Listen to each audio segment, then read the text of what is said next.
विनम्र किसान का बेटा था वो दृढ़ता का भंडार। वल्लभ भाई पटेल नाम कहलाता था सरदार। कृषक कार्मिक जनगण से था उसको प्यार अपार। अखिल देश ने उसे रहनुमा किया था स्वीकार। गांधी बापू का शिष्य, सत्य अहिंसा का अवतार, किंतु एक भारत करने को धर लेता हथियार। लौह पुरुष संबोधन था वो लोहे की दीवार। तेज पुंज तुम, शक्तिपीठ तुम, बल का सागर अपरंपार। ऋणी देश का नम्र नमन तुम स्वीकारो सम्मान।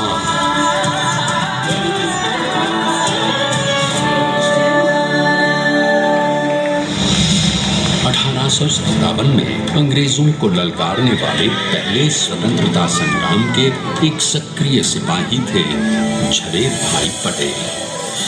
करमसद गांव के इस बहादुर देशभक्त किसान और उनकी पत्नी लाडबाई के 5 बेटों और 1 बेटी में से चौथे पुत्र थे वल्लभ भाई। बालक वल्लभ ने करमसद के बाद नडियाद से अपनी हाई स्कूल की शिक्षा पूरी की।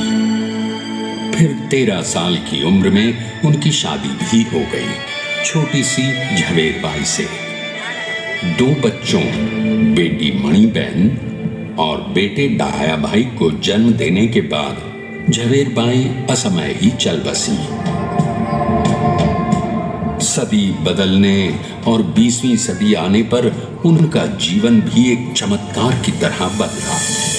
प्लीडर का इम्तिहान पास करके वो वकालत करने लगे। पहले गोधरा, फिर आणंद और उसके बाद अहमदाबाद में। मगर जल्द ही वकालत छोड़कर वो बैरिस्टर बनने की इच्छा से इंग्लैंड चले गए। लंदन में बैरिस्ट्री में अव्वल आने और वजीफा जीतने वाले वो अनोखे भारतीय थे। अब तो अहमदाबाद की वरिष्ठ अदालत में बैरिस्टर पटेल की जिरह और जीतों की धूम मच गई।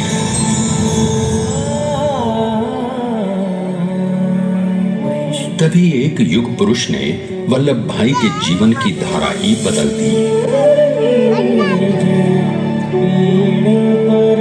दक्षिण अफ्रीका में सत्याग्रह के अहिंसक अस्त्र से गोरे शासकों को सबक सिखाकर भारत वापस आए बैरिस्टर मोहनदास करमचंद गांधी से मिलकर वल्लभ भाई ने अपने कुछ बरसों से सीखे विदेशी व्यवहार और संस्कार हमेशा के लिए त्याग दिए और अब वो अपने खेड़ा के किसानों को हक दिलाने के लिए बापू के साथ आंदोलन में कूद पड़े।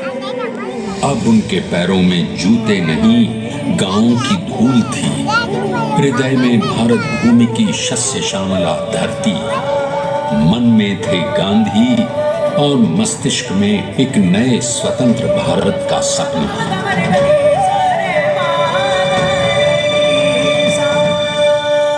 तभी बारडोली के मजबूर मजलूम किसानों की यातना का समाचार उनके पास पहुंचा। तुरंत वल्लभ भाई वहां पहुंचे और यूं शुरू हुआ भारत का सबसे बड़ा और सफल किसान आंदोलन बारडोली। वल्लभ भाई ने बारडोली के 87,000 किसानों को ऐसा अटल अडिग अचल मनोबल दिया कि अंग्रेजी सरकार हिल गई और 1 बरस के बाद उनका लगान माफ कर दिया गया। अब तो पूरे देश में लोग वल्लभ भाई के नाम की कस्में खाने लगे। स्वयं महात्मा गांधी ने कहा, अब वल्लभ भाई मेरे शिष्य या साथी नहीं, सारे देश के सरदार हैं और देश को मिल गया एक अनोखा असरदार सरदार।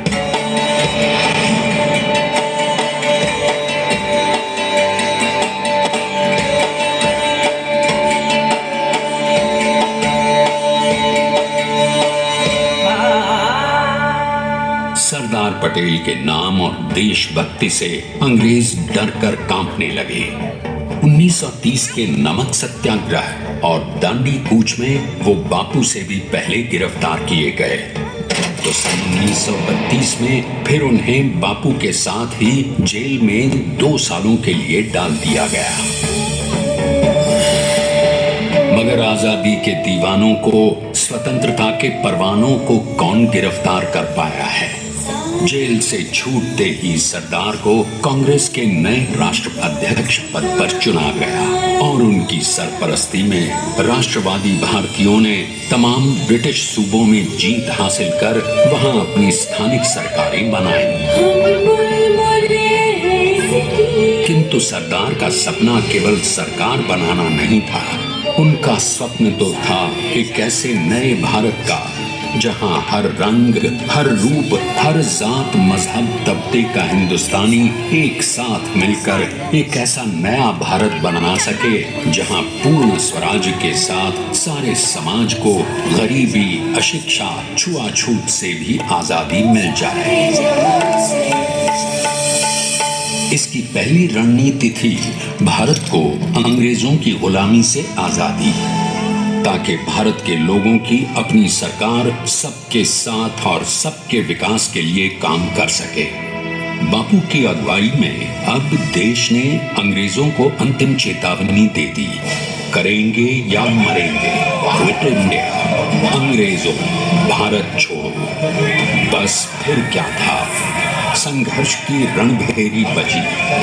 3 सालों के लिए सरदार पटेल को भी सत्याग्रही नेताओं के साथ जेल में ठूंस दिया गया। 2 सालों के बाद अंग्रेजों को बापू के सभी शिष्यों और साथियों को छोड़ना पड़ा।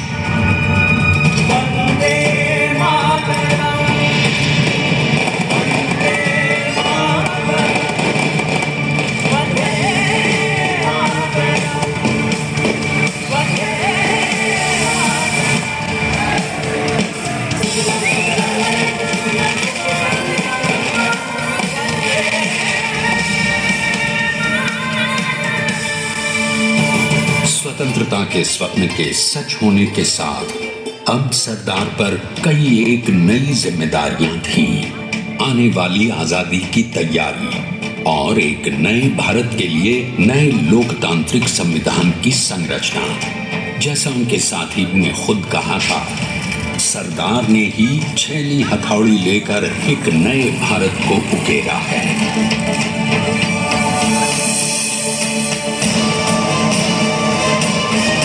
स्वाधीनता तो प्राप्त हुई, लेकिन खंडित भारत में भी उठते विभाजनवादी अंधकार को अभी दूर करना था। जब देश के खंड खंड होने का भय उत्पन्न होने लगा, तो सरदार ने निर्भय होकर खुद अपनी केंद्र सरकार और साथियों को भी चुनौती दे डाली और जम्मू कश्मीर को बचाने के लिए सारे देश का आकाश वायुयानों से भर गया।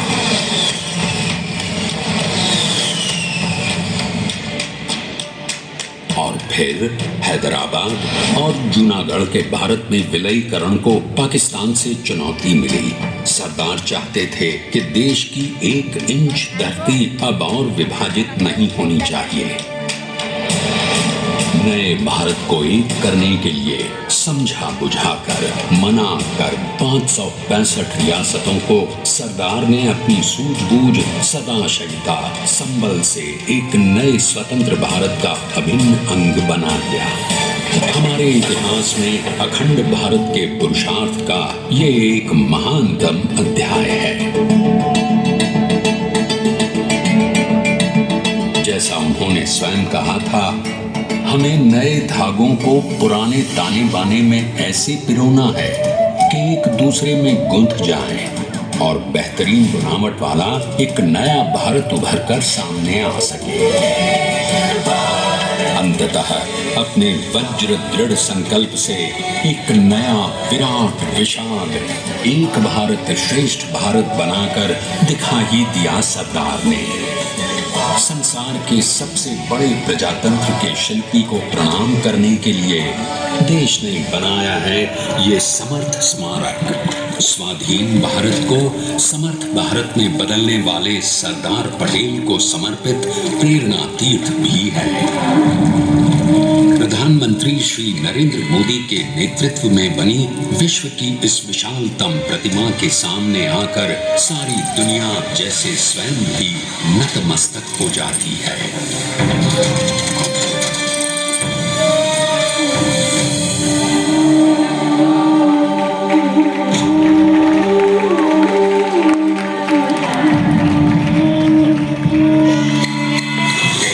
बना गया वो अमित अटल, हटा सका उसे न कोई शत्रुदल। चट्टान के समान साम पुरुष प्रबल, स्वदेश का सम्मान है, पटेल तो स्वदेश का सम्मान है, पटेल तो स्वदेश का सम्मान है, पटेल तो स्वदेश का सम्मान है।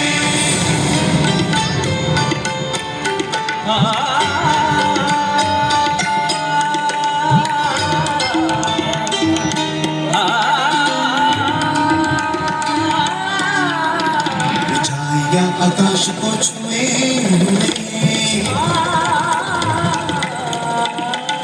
गहराइयां समुद्र के लिए कदम अधिक जमीन पर जमे हुए, अपनी आने का निशान है, पटेल अपनी आने का निशान है, पटेल तो स्वदेश का सम्मान है, पटेल तो स्वदेश का सम्मान है, स्वदेश का सम्मान